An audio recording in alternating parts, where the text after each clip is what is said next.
Anda merasa seorang diri? Atau hancur hati? Atau Anda stres? Atau Anda putus asa? Selama kita hidup, pasti ada masalah.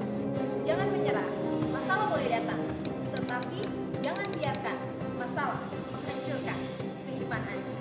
Karena itu, saksikan New Life Setiap hari Jumat jam 11 malam, hanya di stasiun kesayangan kita.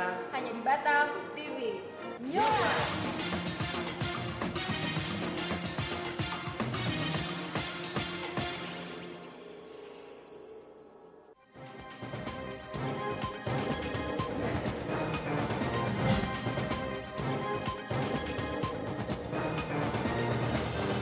Batam TV, Jembatan Hati.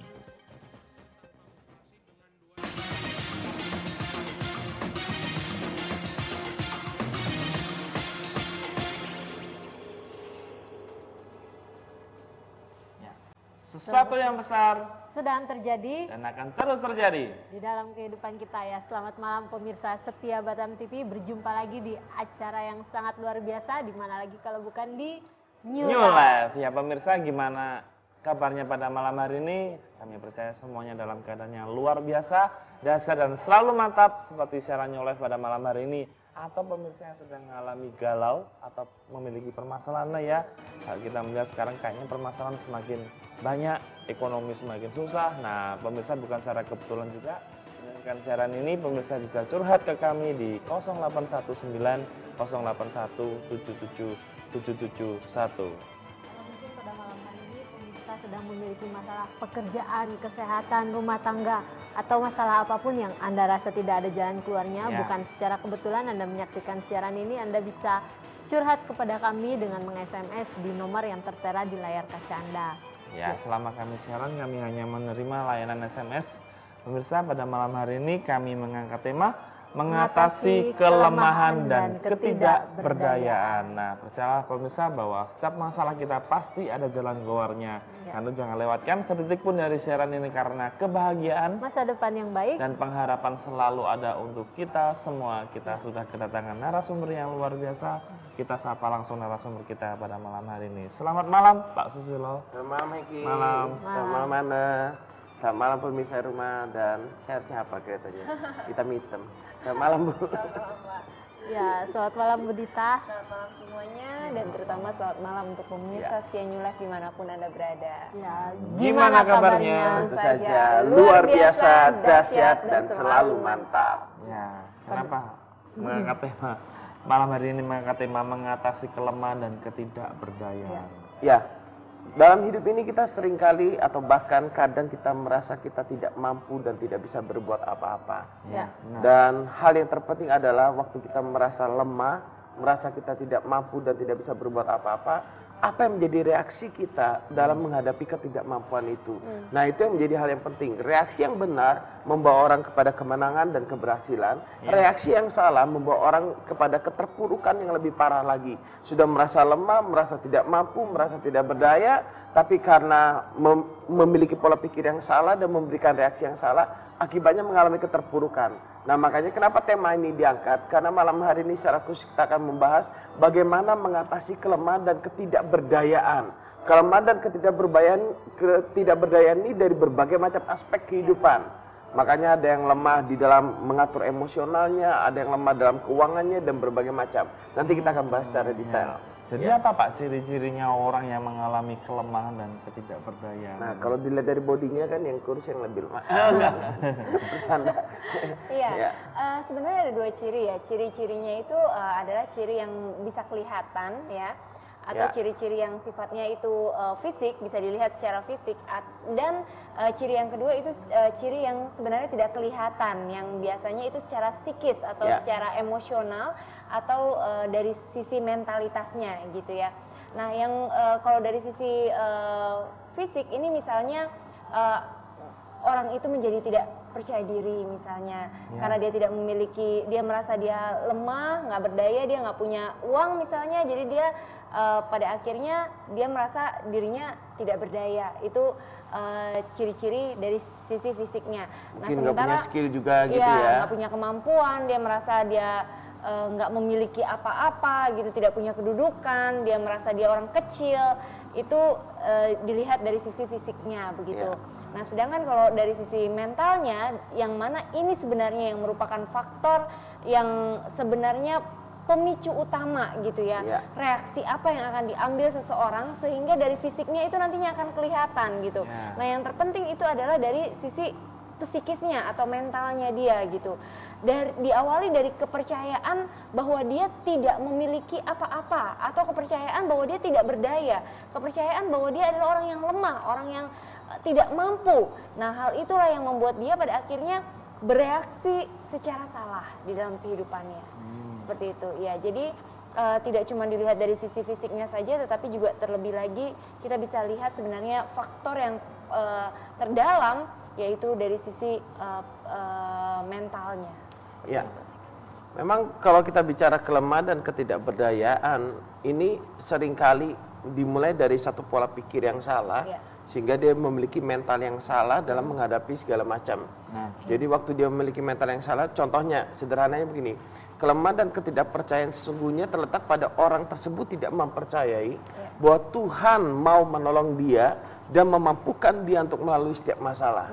Nah, kalau seorang sudah tidak percaya bahwa Tuhan memampukan dia dan akan menolong dia melalui setiap masalah, maka itulah kelemahan terbesar dalam kehidupan kita.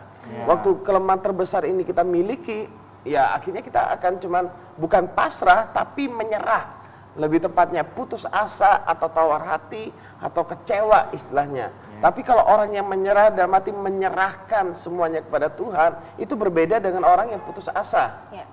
Seringkali orang yang berkata, aku ini kan menyerahkan semuanya sama Tuhan, padahal dia sebenarnya sedang putus asa. Makanya karena waktu seorang fokus pada masalah, maka dia akan merasa dirinya lemah dan tidak mampu. Kalau melihat ciri-ciri yang disampaikan tadi, kelemahan dan ketidakberdayaan, sepertinya serem sekali. Nah, itu dampaknya apa, Pak, kalau orang memiliki ciri-ciri seperti itu, Pak? Ya, kalau kelemahan fisik, ini sebenarnya bukan satu kelemahan yang permanen.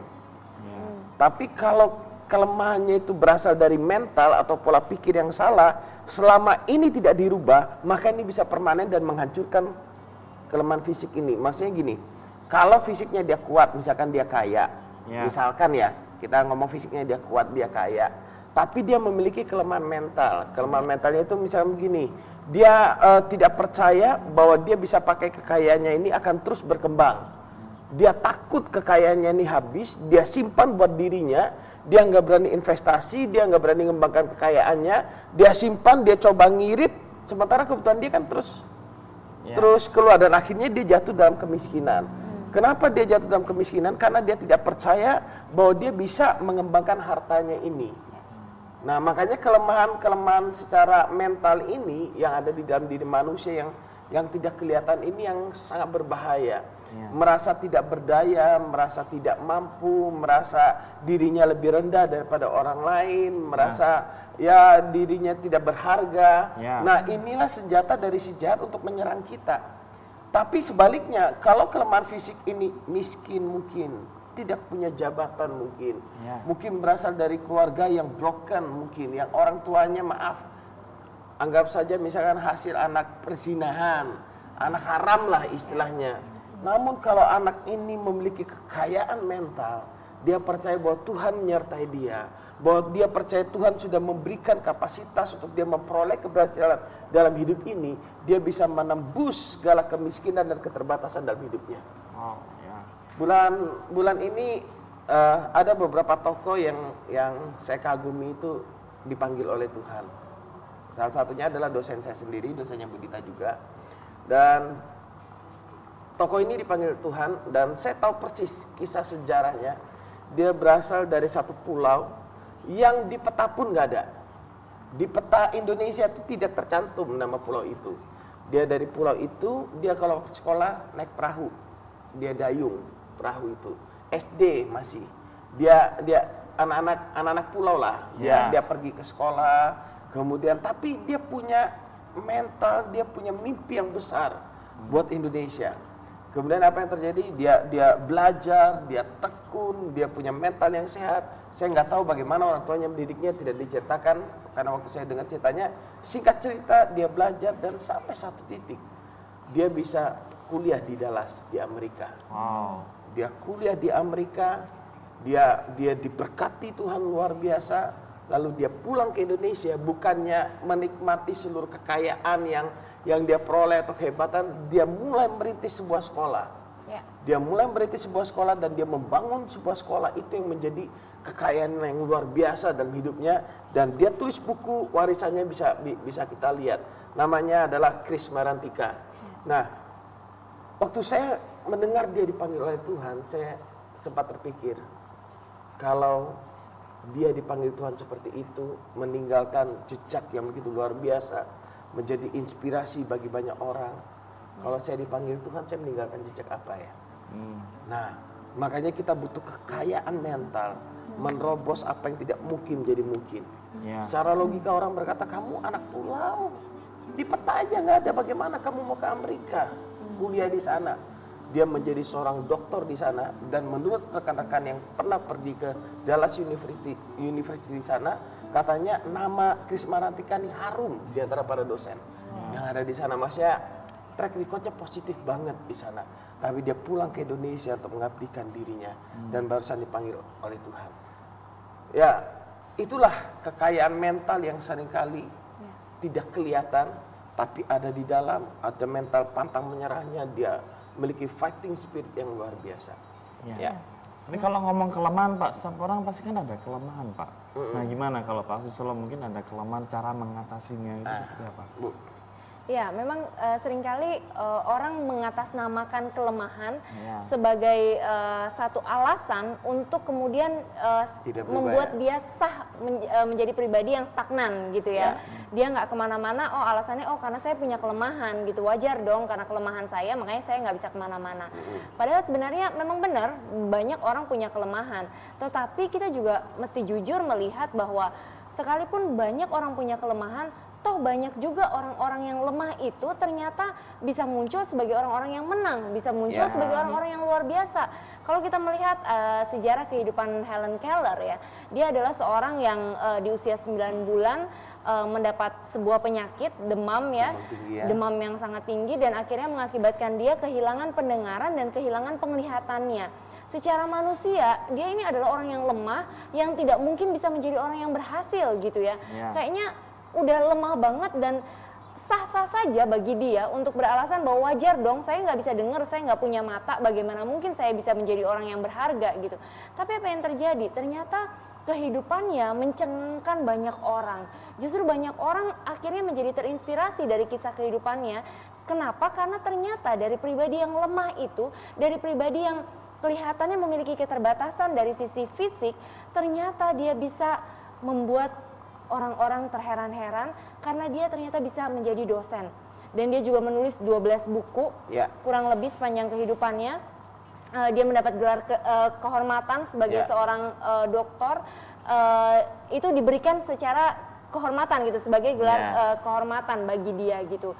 Karena melihat fighting spiritnya yang luar biasa. Dia dikenal di Amerika sebagai wanita yang tangguh gitu.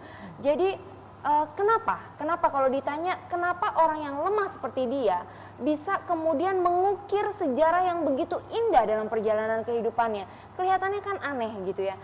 Ini karena di balik kelemahan fisik yang dia miliki, dia memiliki kekuatan mental. Karena itu yang terlebih penting dari segala-galanya itu adalah kekuatan mental. Orang-orang yang memiliki kekuatan mental, dia akan sanggup menerobos segala kelemahan fisik yang dia miliki. Makanya masalah tidak punya uang, masalah dilahirkan dari keluarga broken, masalah dilahirkan dari keluarga miskin, mungkin dianggap tidak memiliki kedudukan, itu sebenarnya bukan alasan yang bisa dipakai untuk membuat orang merasa wajar dong saya begini. Enggak. Bahkan kelemahan fisik pun orang bisa mendobrak itu untuk menyatakan betapa hebatnya kekuatan mentalnya, betapa hebatnya Tuhan yang menyertai perjalanan kehidupannya. Iya, makanya yang menjadi masalah sebenarnya uang bukan masalah. Jabatan bukan masalah. Nama besar bukan masalah. Benar. Itu bagi Tuhan bukan masalah. Membuat mujizat dalam hidup saudara dan saya bukanlah sebuah masalah. Bagi Tuhan menyembuhkan saudara dan saya bukan masalah. Mungkin kita berkata, aku sakit, aku nggak bisa sembuh. Ya Tuhan, apakah mau menyembuhkan saya atau tidak? Aku pun nggak tahu. Mungkin itu yang muncul dalam hati Anda. Bagi Tuhan untuk memulihkan hidup Anda dan saya, mungkin kita yang terjerumus dalam dunia malam, kita mungkin yang preman atau wanita malam, bagi Tuhan itu bukan masalah. Yang menjadi masalah bagi Tuhan adalah kita tidak percaya kepada Dia, kita tidak mempercayai bahwa kita berhak memperoleh kehidupan yang baru. Ini yang jadi masalah. Ketidakpercayaan kita, mungkin saya mencontoh, misalnya kita hidup di dalam dunia malam. Waktu kita tidak percaya bahwa kita bisa hidup normal, bahkan hidup yang berarti bagi orang lain, bahkan menolong teman-teman yang lain yang terjerumus dalam dunia malam, waktu kita tidak percaya itu baru masalah. Karena kita tidak percaya, akhirnya kita akan hidup terus sebagai wanita malam. Karena kita tidak percaya bahwa kita akan berhasil, maka kita akan menjadi seorang yang malas terus dan putus asa dan bersungut-sungut mengeluh terus dalam hidup ini. Karena ketidakpercayaan kita bahwa rumah tangga kita akan dipulihkan, makanya kita bersikap negatif terus terhadap pasangan kita atau terhadap anak-anak kita. Ketidakpercayaan ini yang seringkali menjadi masalah dalam hidup ini. Makanya kalau kita bicara tentang mengatasi kelemahan dan ketidakberdayaan, dimulai dari rubah mindset kita. Waktu rubah mindset kita dengan mindset yang benar, lalu kita memiliki keyakinan yang benar. Waktu kita memiliki keyakinan yang benar, kita menyerahkan hidup kita kepada keyakinan yang kita yakini itu untuk hidup di dalamnya, maka kita akan melihat keberhasilan dalam hidup ini.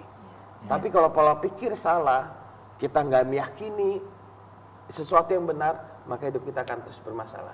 Menurut Bapak, apakah ada yang mempengaruhi pola pikir seseorang sehingga dia berpikir dan bertindak seperti itu? Oh iya, pasti. Didikan semenjak kita masa kecil, makanya saya sebut dengan filsafat yang palsu dan kosong yang kita terima mungkin semenjak masa kecil. Contohnya, mungkin waktu masa kecil kita berkata, kamu nih anak yang bodoh, kamu nih anak yang tidak berguna. Nah ini kan mempengaruhi banget. Waktu saya kecil, orang tua saya berkata, kamu anak yang gak bisa pegang uang. Kalau besar kamu mau jadi apa? Itu mempengaruhi banget loh.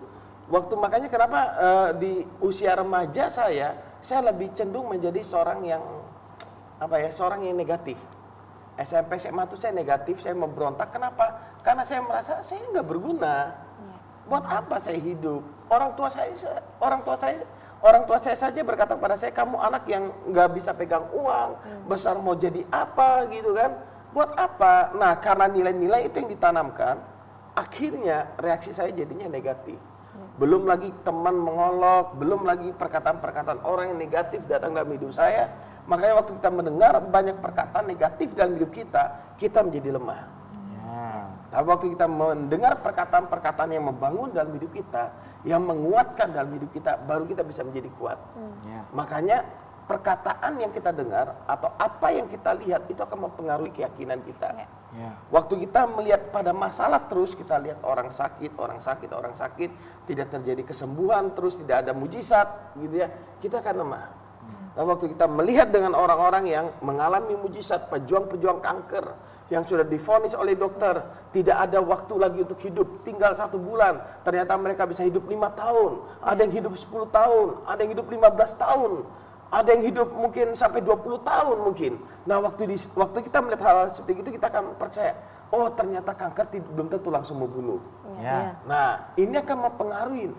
Waktu kita fokus pada kegagalan orang lain, maka kita akan menjadi lemah. Tapi waktu kita fokus pada keberhasilan orang, makanya kalau kita lihat banyak kisah-kisah inspirasi yang menjadi motivasi bagi kita, yang memberikan motivasi, membangkitkan semangat, apa yang tidak mungkin menjadi mungkin. Kenapa kita harus mendengar cerita-cerita yang benar itu, mendengar kabar baik bahwa sekalipun kamu berasal dari pelosok pedalaman, kalau Tuhan mau bawa kamu pasti berhasil. Sekalipun kamu berasal dari wanita malam yang sudah hancur, yang menjadi sampah masyarakat, tapi waktu kamu diambil oleh Tuhan dan kamu menjadi berhasil. Sekalipun kamu miskin dan kekurangan, tapi lihat, ini ada orang-orang yang dulunya miskin, hancur dan tidak dianggap, tapi dipakai oleh Tuhan untuk menyatakan kemuliaan yang besar, maka kita akan muncul keyakinan. Waktu kita muncul keyakinan, itulah kekuatan utama dalam hidup kita. Keadaan tidak bisa menghancurkan kita jika kita memiliki keyakinan yang benar. Berarti dalam memilih pergaulan, teman, semuanya harus kita pintar-pintar memilih juga, Pak. Betul, betul sekali. Ya, kami ingatkan lagi buat pemirsa, pada malam hari ini mungkin pemirsa sedang mengalami permasalahan di dalam kelemahan ataupun ketidakberdayaan dan bingung cari jalan keluarnya. Nah, pemirsa bisa kirim SMS kami di nomor 0819 081 74 kali 1. ya, kita ke SMS yang sudah masuk aja pada malam hari ini dari 2037. Ya, selamat malam New Life. Selamat malam. Bagaimana sih agar kita bisa terus bersemangat padahal keadaan dan masalah datang di dalam hidup kita? Apakah memang masalah itu menjadikan kita kuat? Nah, ini Ya, bagus, Pak. silakan. Ya, sebenarnya kalau masalah itu menjadikan orang kuat, tentunya tidak ada seorang yang pada akhirnya mengambil keputusan untuk bunuh diri karena masalah gitu ya. Apabila masalah memang benar-benar membuat orang menjadi kuat. Ya. Tetapi kan faktanya tidak seperti itu. Kalau kita lihat masalah banyak yang justru membuat kehidupan orang menjadi kacau. Masalah banyak yang justru membuat kehidupan orang menjadi berantakan dan ada yang akhirnya mengambil keputusan untuk bahkan mengakhiri hidupnya karena masalah gitu ya. Itu artinya kita melihat dari situ bahwa masalah sebenarnya bukan menjadikan orang kuat. Nah, tetapi cara pandang yang benar terhadap masalah itulah sebenarnya yang menunjukkan apakah orang itu kuat atau tidak. Ya. Seperti itu. Jadi bukan berarti masalah itu menjadikan orang kuat, tetapi justru dari masalah akan kelihatan dia itu orang yang kuat apa bukan sih sebenarnya gitu loh. Masalah itu untuk mendeteksi dia tuh ada di level yang mana gitu. Jadi sebenarnya gimana sih caranya supaya kita bisa tetap kuat gitu ya menghadapi masalah dan kita bisa bersemangat terus dalam kehidupan. Nah, kalau kita mau fokus sama masalah, kita akan berat menjalani kehidupan ini. Kenapa? Karena tanpa kita sadari, begitu kita fokus sama sesuatu, kita itu menjadikan sesuatu yang kita fokuskan itu menjadi besar di dalam kehidupan kita. Tanpa kita sadari, kita tuh menzoom sesuatu yang kita anggap besar itu tepat ke depan mata kita dan menutupi semua pandangan kita akan segala sesuatu. Dan akhirnya kita menjadi kesulitan untuk melihat hal-hal yang indah di dalam kehidupan kita. Kenapa? Karena kita terlalu fokus sama masalah. Selama kita berfokus sama masalah, akan susah bagi kita untuk mengalami yang namanya kelegaan, mengalami sukacita, memiliki semangat di dalam kehidupan ini. Tetapi kalau kita fokus pada hal-hal yang benar, kita fokus bahwa kita punya Tuhan yang jauh lebih besar dari masalah-masalah kita. Kita punya Tuhan yang selalu bersedia menolong kita untuk mengatasi semua masalah-masalah kita. Kita punya Tuhan yang tidak akan pernah mengizinkan masalah yang jauh lebih besar dari kekuatan kita untuk masuk ke dalam kehidupan kita. Waktu ada masalah, itu semuanya Tuhan tahu. Dan Tuhan tahu kita pasti bisa menyelesaikan itu. Gitu. Jadi hidup kita tuh sebenarnya aman di tangan Tuhan. Waktu kita berfokus pada kabar yang baik, kabar yang benar. Waktu kita berfokus pada berita yang benar, maka kita akan memiliki sukacita, kita akan memiliki pengharapan, kita akan bisa melihat rencana Tuhan yang jauh lebih indah daripada segala masalah-masalah kita itu. Jadi kalau kita ingin memiliki semangat di dalam kehidupan ini, nggak usah fokus sama masalah. Fokuslah pada hal-hal yang benar, fokuslah pada rencana-rencana Tuhan yang indah di dalam kehidupan kita, fokuslah pada satu kepercayaan bahwa kita sanggup menyelesaikan masalah yang ada di dalam kehidupan ini. Ya, berarti kalau misalnya ada masalah, Tuhan tahu, berarti masyarakat Kota Batam nggak usah bertanya lagi. Kalau misalnya masalah datang, kadang orang suka bertanya, Tuhan, kamu di mana? Sepertinya Tuhan nggak ada gitu ya. Padahal... Iya, itu dia. Sebenarnya yang menjadi masalah adalah waktu kita tidak percaya bahwa Tuhan menyertai perjalanan kehidupan kita. Kita bertanya, seringkali kita berkata bahwa aku yang menyelesaikan ini semua, aku yang harus menyelesaikan ini semua gitu ya. Karena sepertinya Tuhan tidak turun tangan. Tetapi sebenarnya satu pertanyaan yang sangat sederhana yang mungkin bisa menjadi bahan pemikiran bagi setiap kita. Jika Tuhan saja tidak sanggup menolong kita, pertanyaannya, siapa kita? Yang sekecil ini, yang sesederhana ini, kalau misalnya kita berkata, Tuhan kamu di mana? Kalau Tuhan aja udah nggak peduli lagi, kita merasa Tuhan dia nggak ada gitu ya, berarti kan kita merasa Tuhan itu tidak peduli. Kalau Tuhan saja sudah tidak peduli lagi, siapa kita sehingga kita bisa menyelesaikan masalah kita sendiri? Apalagi kita gitu logikanya. Kalau Tuhan aja nggak bisa nyelesain, apalagi kita, siapa kita gitu. Makanya mau kita percaya Tuhan itu ada apa nggak ada, mau kita mengakui Tuhan itu besar apa nggak besar, dia Tuhan tetap sama dulu, sekarang, sampai selama-lamanya. Dia adalah Tuhan yang maha besar, maha kuasa, dia maha baik, dia bersedia untuk menolong setiap kita. Nah tinggal pertanyaannya kita nih, kitanya mau ditolong apa enggak. Kadang-kadang kita bilang, Tuhan aku punya masalah, tapi yang kita lakukan adalah kita peluk masalah itu erat-erat, seolah-olah kita mencintai masalah itu, kita nggak mau lepaskan masalah itu dari genggaman kita gitu. Kita merasa bahwa ini adalah kendali kita yang harus menyelesaikan masalah ini semua, padahal sebenarnya enggak. Kita bisa kok menyerahkan masalah kita ini pada yang maha kuasa gitu. Kalau kita merasa kita nggak sanggup lagi membawa masalah dalam kehidupan kita, memikul beban masalah yang begitu berat dalam kehidupan kita, ya sudah, serahkan sama ahlinya, kan gitu ya. Jangan mau dipegang sendiri, jangan mau dipanggul sendiri.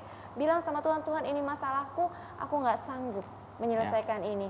Aku serahkan ke dalam tangan-Mu. Biar Tuhan yang ambil campur tangan. Tuhan tidak akan turun tangan selama kita belum lepas tangan dari masalah kita. Kalau kita masih terus mau pegang masalah kita, ya Tuhan itu adalah Tuhan yang gentleman. Dia nggak pernah mau maksa kita untuk mengambil bagian-bagian yang kita merasa kita sanggup menyelesaikan gitu loh. Tuhan baru akan campur tangan kalau kita melepaskan tangan kita dari masalah itu. Ya, ini Mbak mau tanya Pak, apakah mudah jatuh cinta itu sebuah kelemahan Pak? Mungkin pacarnya banyak atau gonta-ganti pasangan? Atau itu kelebihan? Itu atau keunikan Pak? Itu kelebihan. Seorang mudah jatuh cinta itu karena dia biasanya karena dia kurang kasih sayang. Kebutuhan akan pengakuan. Kebutuhan akan pengakuan. Jadi karena dia kurang kasih sayang dari orang tuanya, makanya begitu ada orang yang memperhatikan dia mudah sekali menganggap itu sebagai ungkapan cinta. Makanya kenapa kalau misalkan ada seorang wanita, mudah sekali dia menerima pernyataan cinta dari para pria sehingga dia punya pacar banyak dan takut berkata tidak, karena dia takut kalau misalkan pria tersebut tidak menyatakan cinta lagi kepada dia. Nah, karena dia masa kecilnya mungkin kurang kasih sayang, akhirnya bentuk perhatian, sudah makan belum, kemudian lagi ngapain, udah bobo belum, gitu kan. Cuma pertanyaan-pertanyaan seperti itu, wanita ini akan merasa, wah dia perhatian banget ya. Inilah calon suami yang paling ideal. Luar gitu. biasa. Dia sangat mencintaiku. Masa setiap saat dia memperhatikanku. Nah, karena hal-hal yang sederhana kadang. Jadi orang mudah jatuh cinta itu sebenarnya nggak normal. Mudah jatuh cinta dalam arti dengan banyak orang ya. Tapi kalau jatuh cinta dan satu orang itu suatu hal yang normal. Kita mencintai seorang itu normal. Makanya kalau laki-laki suka nembak banyak cewek itu juga nggak normal. Kenapa dia suka nembak banyak cewek? Karena banyak faktor. Bisa karena dia takut nggak dapet, jadi ada ban serep gitu kan. Tapi bisa juga memang karena dia ini ada sesuatu yang berbeda di dalam dirinya. Gitu. Kebutuhan akan pengakuan itu. Kebutuhan akan pengakuan. Kalau dia bisa punya pacar banyak gitu kan, dia ngerasa dirinya, wow hebat aku ini. Nah bisa jadi. Ya. Kita ke SMS yang sudah masuk. Kita bacakan dari 9212. Shalom. Suami saya mengakui perselingkuhannya dan dia berjanji tidak akan mengulanginya lagi. Tapi saya tadi yakin mengingat jarak saya dengan dia yang berjauhan, saya telah memaafkannya. Apakah itu tandanya saya lemah? Terima kasih. Ya, silakan Bu. Iya, memang pada saat kita sudah menikah ya Bu ya, ini tentu berbeda dengan orang yang masih berpacaran. Kalau orang masih berpacaran, kemudian pacarnya selingkuh gitu ya, tentu kami akan menyarankan tinggalkan saja gitu ya pria itu dan jangan dimaafin gitu. Kenapa? Karena dengan begitu sebenarnya Anda sudah melihat bahwa dia bukan pria yang dapat Anda percaya.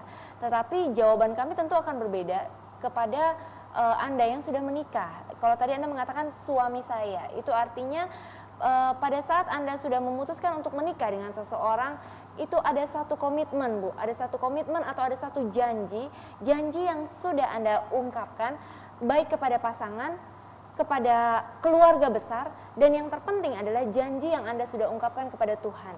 Nah, hal ini sebenarnya tidak bisa diganggu gugat. Apa yang sudah dipersatukan oleh Tuhan tidak bisa dipisahkan oleh manusia. Nah memang pada saat Anda mengambil keputusan untuk mengampuni suami Anda, itu adalah pilihan yang terbaik. Itu adalah pilihan yang terbaik. Nah, Anda kemudian harus belajar untuk bagaimana caranya bisa memulihkan kembali keluarga Anda. Jadi tidak hanya sekedar ya udah maafin dan kemudian biasa-biasa saja, enggak ya. Tapi yang terpenting adalah bagaimana sesudah Anda memaafkan, suami Anda merasakan betul-betul esensi dari apa yang dia butuhkan dari sebuah keluarga gitu ya.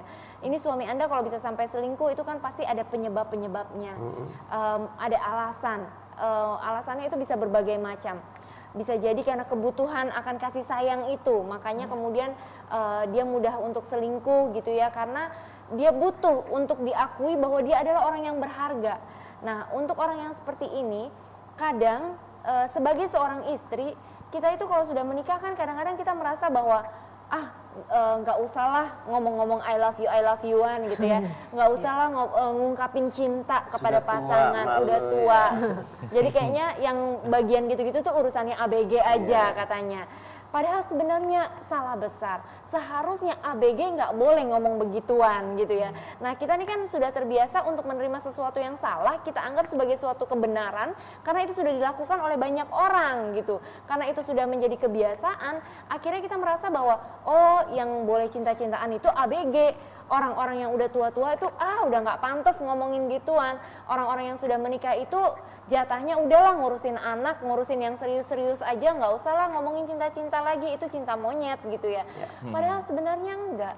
Justru cinta yang harus dipupuk itu adalah cinta yang sehat, yang ada di dalam rumah tangga. Itulah yang harus dipupuk. Harusnya ABG tidak fokus kepada cinta-cintaan, ABG fokusnya belajar gitu ya. Nah, yang sudah berumah tangga ini seharusnya memupuk cinta dengan cara memberikan pujian kepada pasangan, melayani pasangan dengan baik, memberikan waktu yang terbaik untuk pasangan. Dan Bu, buat suami, jangan, kita ini kan biasanya suka pakai daster yang udah setengah nggak layak gitu ya. Kadang-kadang suami saya tuh suka komplain gitu. Jadi dari situ kan sebenarnya kita bisa belajar mendengar ya, apa sih yang menjadi kebutuhan dari pasangan kita gitu. Kalau pasangan kita kadang kan pengen dandan dikit, kenapa sih gitu di rumah, kenapa enggak gitu. Kita dengar hal-hal yang memang menjadi perhatiannya pasangan kita. Nah, dalam kehidupan rumah tangga sebenarnya ada beberapa hal yang bisa dipelajari ya, seperti misalnya tipe kepribadian. Apakah tipe kepribadian pasangan dan apakah tipe kepribadian ibu. Nah, ini sebenarnya bisa dipelajari. Tujuannya untuk apa? Tujuannya supaya saling mengetahui kalau pada saat terjadi masalah atau sedang emosi salah satu pihak, sehingga salah satu pihak itu tahu harus bersikap seperti apa. Contohnya, ada 4 tipe ya, dominan, intim, stabil, cermat. Nah, orang yang dominan ini kalau marah meledak-ledak gitu ya. Nah, waktu orang dominan lagi marah meledak-ledak, kadang kita nggak sabar pengen balas juga meledak-ledak. Padahal itu sebenarnya adalah cara untuk mengatasi amarah yang paling buruk bagi orang dominan. Karena kenapa? Karena begitu dibalas dengan meledak-ledak, si dominan ini akan makin memuncak, dia bisa jadi makin emosi, justru melakukan hal-hal yang seharusnya tidak harus dilakukan. Jadi cara yang terbaik adalah untuk orang dominan ini, waktu dia lagi meledak-ledak, diam dulu gitu, lawannya ngerem dulu, jangan langsung dibombardir balik. Nah, hal-hal seperti ini ada tips-tipsnya Bu. Nah, kalau memang Ibu punya waktu dan punya kesempatan, mungkin bisa atur waktu untuk ketemu sama tim New Life. Nanti ada kuesionernya, bisa diisi dan kita bisa tahu tipe kepribadian Ibu seperti apa. Nah, nanti kalau bagusnya sih memang datang bersama dengan pasangan ya, itu lebih enak. Tapi kalau memang untuk saat ini mungkin suami Ibu belum bisa datang, nggak apa-apa. Ibu paling tidak bisa menceritakan kepada kami kurang lebihnya seperti apa sih tipe-tipenya suami Ibu kalau sedang marah, sedang ada masalah. Ada yang tipe stabil kalau punya masalah itu senengnya sederhana, tidur. Kalau yang tipe intim, waktu punya masalah pengennya ngomong, pengennya cerita gitu. Nah, orang yang cermat waktu ada masalah pengennya mikir. Jadi masing-masing orang punya tipe masing-masing dan cara mengatasinya juga masing-masing. Ada juga yang lain yang namanya bahasa kasih. Nah, untuk bahasa kasih ini Pak Susilo bisa jelaskan. Ya, ada 5 bahasa kasih. Jadi seseorang tuh merasa dikasihi, ada macam-macam stylenya. Yang pertama, kalau dia dipuji. Kalau misalkan seorang tuh bahasa kasihnya adalah pujian, maka waktu dia mendengar pujian, dia merasa dicintain. Ya. Ada orang yang sukanya dilayani, contohnya istri saya, itu bahasa kasihnya adalah pelayanan. Jadi kalau saya mau mengungkapkan cinta kepada istri saya, misalkan dia lagi bersih-bersih rumah, saya bantuin dia bersihin rumah, dia ngerasa dicintain, gitu. Nah, kemudian ada lagi orang yang bahasa kasihnya adalah sentuhan. Saya ini bahasa kasihnya adalah sentuhan. Jadi kalau misalkan saya pulang kerja, saya cuma santai, nyentuh, gimana sayang, istirahat nih, minum dulu teh atau apa, itu membuat saya merasa dicintai karena ada sentuhannya. Ada orang yang bahasa kasihnya adalah hadiah. Hadiah. Jadi bukan masalah harganya, bukan masalah sebagus apa hadiahnya, tapi sebagai tanda mengingat. Misalkan seorang yang bahasa kasihnya hadiah, misalkan kalau misalkan istri saya bahasa kasihnya hadiah, pas saya pulang dari kantor, saya mampir ke minimarket bentar, belikan bando atau belikan camilan apa buat dia, ini loh buat istriku tersayang gitu. Nah, dia akan merasa dicintai kalau misalkan dia bahasa kasihnya hadiah. Ada orang bahasa kasihnya adalah saat-saat mengesankan. Sukanya mereka pergi berdua, jadi mengkhususkan waktu untuk berdua akan merasa dicintai. Jadi itu tentang bahasa kasih. Ya, kita beri sejenak. Kami masih menunggu SMS-nya di 0819 081777 771. Kita saksikan pesan perubahan yang sesaat ini. Ya, tetaplah bersama kami.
Terima kasih pemirsa karena Anda masih tetap setia bersama kami. Kami masih menunggu SMS-nya di 0819 081777 771. Mungkin tadi pesan perubahan ada yang mau dijelaskan, Pak? Langsung aja mungkin Langsung ke SMS ya. Oke, kita ke SMS yang sudah masuk dari 2955. Yesus Anda jadi Tuhan saja sangat lemah dan tidak berdaya, dan teriak di tiang salib, Eli, Eli, lama sabaktani, Tuhan, Tuhan kenapa engkau meninggalkan? Masih Anda anggap Tuhan Yesus Tuhan? Beragama, gunakan akal dan pikirannya. Terima kasih buat yang sudah mengirimkan SMS. Ya, terima kasih buat yang sudah mengirimkan SMS. Memang menarik pertanyaan Anda ini. Apakah Tuhan itu memang benar-benar lemah atau bagaimana kan gitu ya? Yang pasti saya cuman bisa, mungkin kalau mau ketemu lebih enak, kita bisa ngobrol lebih enak, untuk saya bisa menjelaskan supaya saudara tidak salah mengerti. Yang pasti yang pertama, Tuhan itu susah untuk dimengerti secara akal dan pikiran. Kalau kita bisa mengerti Tuhan secara akal dan pikiran, kita lah yang jadi Tuhan. Seringkali kita menyetel atau menciptakan Tuhan dalam pikiran kita sendiri. Ini dia yang sangat berbahaya. Kita bisa menciptakan Tuhan dalam pikiran kita sendiri. Kita pikir Tuhan itu begini, Tuhan itu begini, Tuhan itu begini, Tuhan itu begini. Sehingga tanpa kita sadari kita yang jadi Tuhan di sana. Nah, di hari kematian Isa Al-Masih ini, secara khusus pertanyaan Anda ini memang sangat menarik bagi saya. Kenapa sangat menarik? Karena kalau kita mau berbicara tentang pribadi Isa Al-Masih atau Yesus Kristus, di dalam keyakinan saya adalah Yesus Kristus, dia datang, dia adalah Allah yang menjadi manusia. Itu bukan hasil hubungan suami istri. Dia Allah yang meminjam rahim Maria, dia lahir sebagai manusia, dengan satu tujuan untuk menebus seluruh dosa manusia.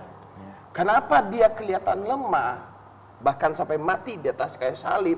Karena dia harus menanggung seluruh penghukuman dosa saudara dan dosa saya.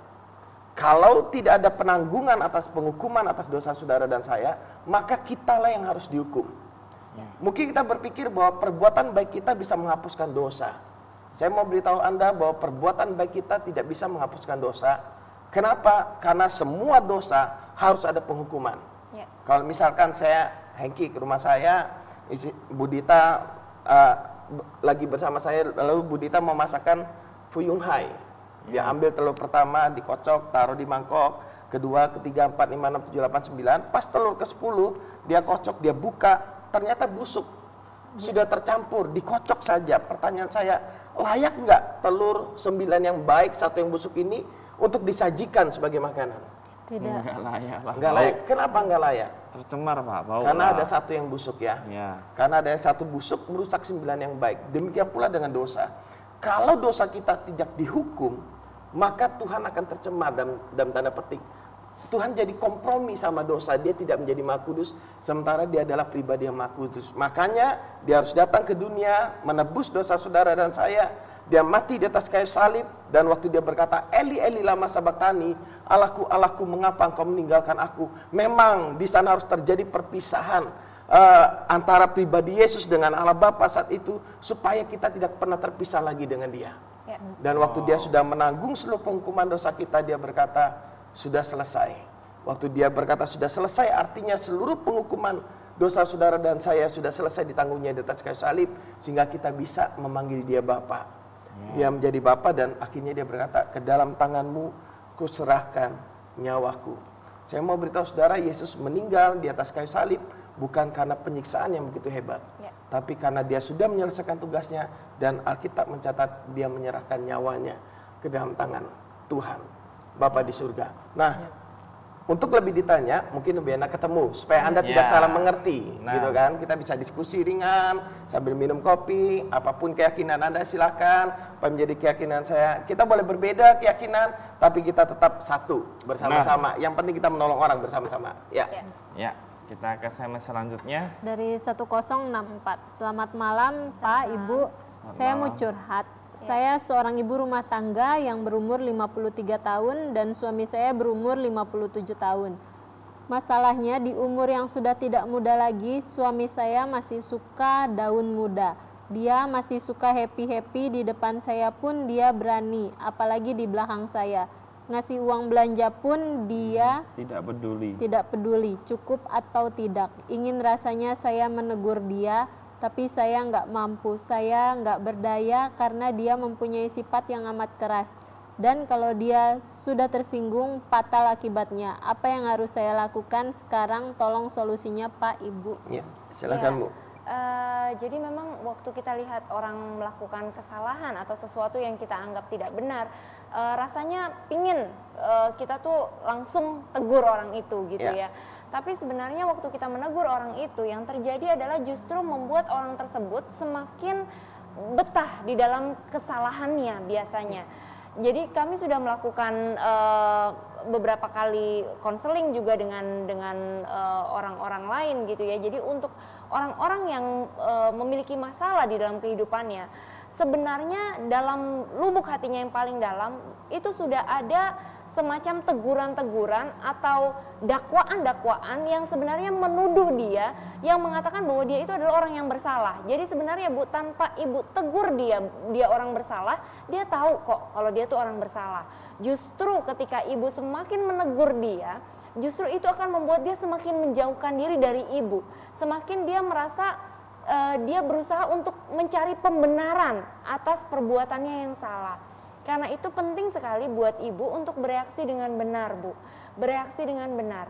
Artinya bagaimana? Jadi pada saat suami Ibu pulang, sebisa mungkin Ibu berikan kenyamanan. Kenapa sih orang sampai mengambil keputusan untuk selingkuh? Kenapa sih seorang mengambil keputusan untuk bersenang-senang atau happy-happy di luar? Kenapa? Sederhana jawabannya, Bu. Karena dia tidak menemukan happy di dalam rumah. Nah, Karena dia tidak menemukan kebahagiaan di dalam rumah, makanya dia carinya di luar. Nah, gimana caranya supaya dia nggak cari di luar, bikin rumah itu bahagia, bikin keadaan di rumah itu senyaman mungkin, bikin keadaan di rumah itu memperhatikan dia, mempedulikan dia, begitu Bu. Jadi sebagai seorang istri, istri adalah fungsinya menolong suami ya Bu ya. Jadi fungsi kita adalah sebagai penolong bagi suami kita. Kalau suami kita sedang, ini suami ibu, mohon maaf saya katakan bahwa suami ibu ini sebenarnya sedang mengalami yang namanya sakit. Sakitnya ini bukan sakit yang fisik ya. Kalau orang sakit fisik kan kita enak melihatnya ya, oh ya terbaring lemas, nggak berdaya gitu ya. Tetapi suami ibu ini yang sakit bukan fisiknya, melainkan mentalnya, pola pikirnya yang salah. Karena suami ibu tidak memiliki pola pikir yang benar, makanya ibu tidak bisa mengharapkan orang yang sakit ini untuk bisa berpikir dengan benar gitu ya. Contoh sederhana, kalau ada orang yang sedang terbaring di rumah sakit, sedang diinfus, bisakah kita mengajak orang itu main bola? nggak bisa. Apa bisa? Tentu nggak bisa. Kenapa? Karena dia terbaring lemas, dia nggak berdaya, dia sedang diinfus gitu ya. Makanya dia nggak bisa beraktivitas seperti orang pada umumnya. Sama, orang yang mengalami sakit dalam area pola pikirnya, dia memiliki kepercayaan yang salah di dalam kehidupannya. Secara mental dia sakit Bu. Secara fisik mungkin dia sehat, tapi secara mental dia sakit. Nah, waktu dia sakit, dia tidak mampu menjadi suami yang benar. Jadi kalau dia selama ini keluar mencari happy-happy di luar gitu ya. Nah, tugas kita sebagai wanita, sebagai penolong untuk menolong Bu, merawat suami kita yang sedang dalam keadaan sakit itu. Nah, bagaimana sih caranya merawatnya? Yang bisa merawat adalah orang yang sehat tentu. Orang yang sakit tidak bisa merawat orang yang sakit gitu ya. Nah, yang terpenting adalah ibunya dulu nih. Ibu harus punya pola pikir yang benar dulu terhadap suami, terhadap keluarga, terhadap rumah tangga, dan yang terutama terhadap Tuhan. Ibu harus percaya bahwa Tuhan mengasihi ibu, Tuhan mengasihi keluarga ibu, Tuhan sanggup memulihkan keluarga ibu. Itu hal paling prinsip yang ibu harus percayai dulu. Kemudian sesudah itu ibu baru bisa untuk merasakan kasih sayang Tuhan di dalam kehidupan ibu. Rasakan cintanya Tuhan. Hanya orang yang memiliki cinta yang bisa memberikan cinta kepada pasangan. Nah, ibu, ketika ibu sudah mengalami cintanya Tuhan, baru ibu akan mampu untuk memberikan cinta kepada pasangan ibu tanpa syarat. Nah, waktu ibu memiliki cinta yang dari Tuhan, ibu akan mampu untuk mengatakan hal-hal yang benar kepada suami ibu. Contoh, ibu akan mampu untuk mengatakan bahwa suami ibu adalah suami yang hebat. Sekalipun suami ibu kenyataannya bukanlah orang yang sesuai dengan apa yang ibu harapkan, tetapi ibu bisa mulai memperkatakan perkataan-perkataan yang benar. Kenapa suami ibu melakukan hal-hal yang salah di dalam kehidupannya? Sederhana Bu, karena dia tidak mengenal identitasnya dia, bahwa dia adalah suami yang baik, suami yang bertanggung jawab, suami yang sayang sama keluarganya. Karena dia tidak menyadari identitasnya, makanya diperlukan orang yang sehat untuk memberikan pengetahuan kepada dia tentang siapa identitas dia sebenarnya. Tentu di sini tidak lepas pengaruhnya dari peran serta Tuhan. Ya, ibu juga membawa suami ibu untuk mendekat kepada Tuhan, mengenalkan kepada pribadi Tuhan. Nah, untuk yang lebih jelasnya mungkin lebih enak ketemu langsung supaya bisa ngobrol-ngobrol lebih detail, ngobrol-ngobrol lebih jauh gitu ya. Supaya bisa interaktif juga Bu, karena kita kan memang terbatas pada durasi ya kalau siaran ini. Ya, kita ke SMS selanjutnya dari 17345. Shalom Nyulef, Shalom. Bagaimana caranya agar doa kita cepat dikabulkan? Terima kasih. Nah, ini Bingung dia. juga Pak saya ini Pak. Apa jurusnya ini Pak? Yang pasti Tuhan bukan alat untuk memuaskan keinginan kita. Jadi kalau Anda bertanya kepada saya, bagaimana untuk supaya doa Doanya kita cepat dikabulkan, doa kita nggak bisa menggerakkan Tuhan. Tapi yang perlu kita sadarin adalah bahwa Tuhan itu baik, Tuhan itu memberikan yang terbaik dalam kehidupan kita. Dia sudah memberikan segala-galanya dalam hidup kita. Yang perlu kita lakukan adalah menyadarkan diri kita bahwa Tuhan itu baik. Sehingga kita memiliki keyakinan yang benar akan Tuhan. Sehingga kita tidak memiliki keyakinan yang salah akan Tuhan. Kalau kita memiliki keyakinan yang benar akan Tuhan, maka iman kita atau pikiran perasaan kita sejalan dengan maunya Tuhan, maka apa yang kita doakan akan terjadi. Tapi kalau pikiran dan perasaan kita tidak sejalan dengan apa yang menjadi pikiran Tuhan, maka doa kita tidak akan terjadi kalau tidak sejalan. Jadi sederhananya begini, doa yang dikabulkan adalah doa yang sesuai dan kehendak Tuhan, bukan doa yang sesuai dan kehendakku. Jadi kita istilahnya kadang kita berpikir, oh kita harus bayar harga supaya Tuhan bergerak menolong kita. Seakan-akan Tuhan tuh pemberi respon. Tuhan tuh bukan pemberi respon. Dia sumber segalanya. Makanya kitalah yang harus menyelaraskan hati dan pikiran kita sesuai dengan rencananya Tuhan dalam hidup kita. Ya, dan hanya ada satu alasan ketika Tuhan tidak mengabulkan doa-doa kita, yang kita bilang kita mau yang terbaik dalam hidup kita gitu ya. Hanya ada satu alasan ketika Tuhan tidak memberikan yang terbaik dalam hidup kita. Itu karena Tuhan punya yang jauh lebih baik dari apa yang kita anggap yang terbaik dalam hidup ini. Jadi Tuhan itu selalu baik, dulu, sekarang, sampai selama-lamanya. Kasihnya nggak pernah berubah. Kita ke SMS selanjutnya yang sudah masuk dari 8857. Selamat malam New Life. Selamat malam. Dan saya mau bertanya, sejujurnya karena kelemahan, ketidakberdayaan muncul karena masalah ekonomi dan terkadang akan menghindar dari keadaan. Solusi apa yang harus dilakukan yang terbaik untuk memberikan perubahan dalam hidup ini? Terima kasih. Oke, yang menarik, sejujurnya karena kelemahan, ketidakberdayaan muncul karena masalah ekonomi. Coba berpikir begini, banyak orang mengalami masalah ekonomi, tapi mereka tetap berdaya. Banyak orang mengalami masalah ekonomi, tapi mereka berhasil mengatasi dan melewatinya. Berarti masalah ekonomi tidak akan bisa membuat kita tidak berdaya kalau kita memiliki mental yang sehat tadi, mental yang kuat dalam hidup kita. Masalah ekonomi tidak bisa menghentikan langkah kita kalau kita mengerti tujuan buat masa depan kita percaya Tuhan menyertai kita, dan kita percaya Tuhan mau kita hidup diberkati oleh Dia. Jadi ekonomi bukanlah sebuah masalah. Masalahnya adalah kita tidak percaya bahwa Tuhan mau kita mengatasi masalah ekonomi. Iya, dan kalau Anda bingung gimana sih caranya supaya kita bisa menang di area mental ini gitu ya, Anda bisa menghubungi kami sesudah acara ini berakhir. Anda bisa menghubungi di nomor yang sama 08190817-nya 4x1. Semua layanan yang New Life berikan semua diberikan secara gratis, secara cuma-cuma dan tanpa dipungut biaya sepeser pun. Kami dulunya berasal dari orang-orang yang juga merasa tidak berdaya. Kami adalah orang-orang yang merasa kami tidak memiliki pengharapan akan masa depan kami. Tapi pada akhirnya sampai pada satu titik kami mengalami perubahan hidup, kami memperoleh kehidupan yang baru. Dan kehidupan yang baru itu kami peroleh secara gratis, secara cuma-cuma tanpa dipungut biaya sepeser pun. Karena itu kami juga rindu, kami ingin membagikan nilai-nilai yang benar yang kami miliki ini, yang kami dapatkan secara cuma-cuma ini, kepada setiap Anda yang berkeinginan untuk mengalami terobosan di dalam kehidupan ini. Mungkin Anda selama ini sudah lelah, Anda mungkin merasa kayaknya udah berjuang saya tapi kok nggak ada perubahan gitu ya. Bukan secara kebetulan Anda menyaksikan program ini pada malam hari ini, karena memang program ini ada spesial untuk Anda. Jadi silakan hubungi ke nomor telepon yang tertera di layar kaca Anda kapanpun sesudah acara ini berakhir. Kita ke SMS selanjutnya dari 2033. Selamat malam. Selamat malam. Saya minta jalan keluar, saya berumah tangga sudah 16 tahun.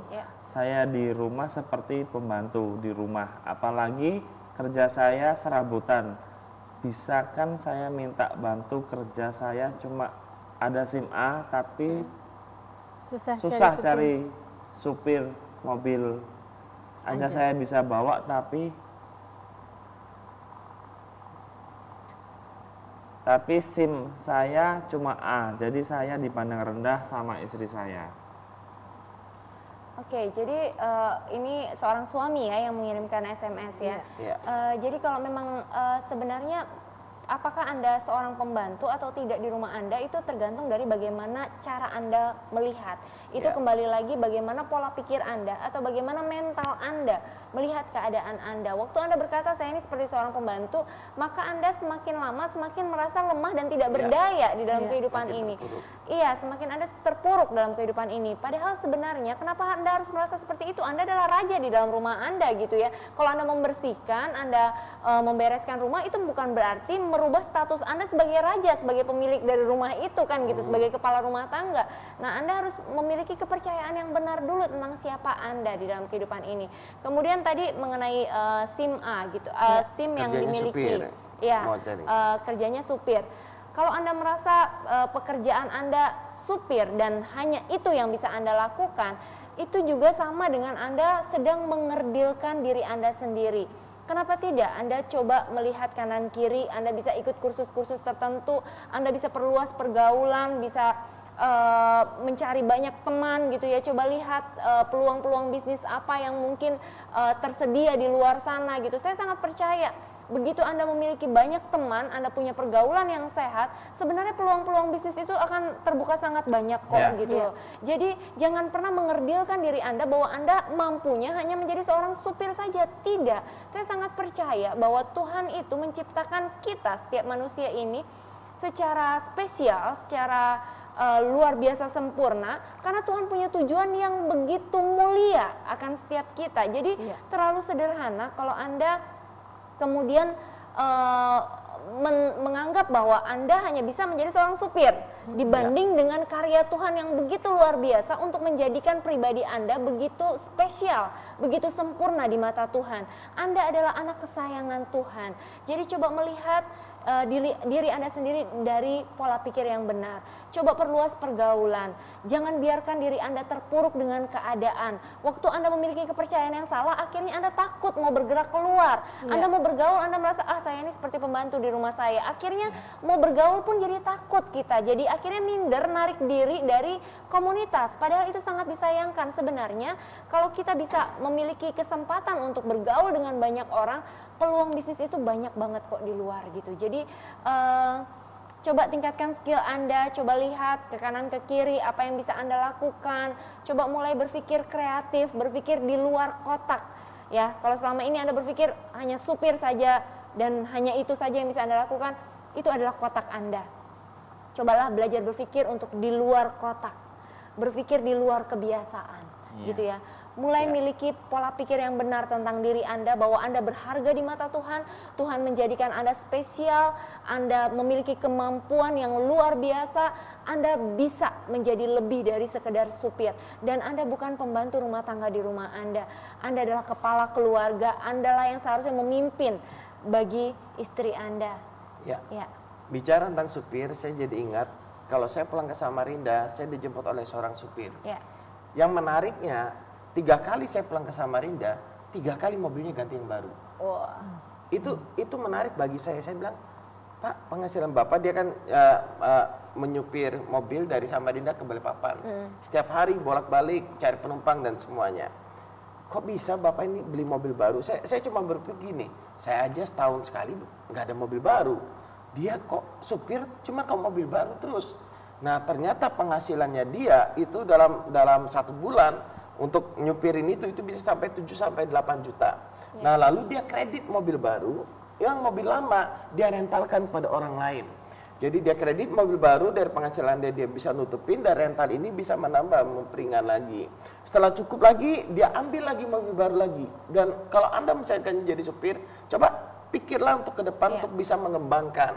Anda boleh menjadi supir taksi, tapi berpikirlah suatu saat Anda akan mempunyai taksi sendiri. Yang jadi masalah adalah kita nggak bisa mengatur keuangan kita, dan kita berpikir posisi supir, posisi yang kurang berarti. Tapi kenyataannya, supir yang saya ikutin itu mobil baru terus.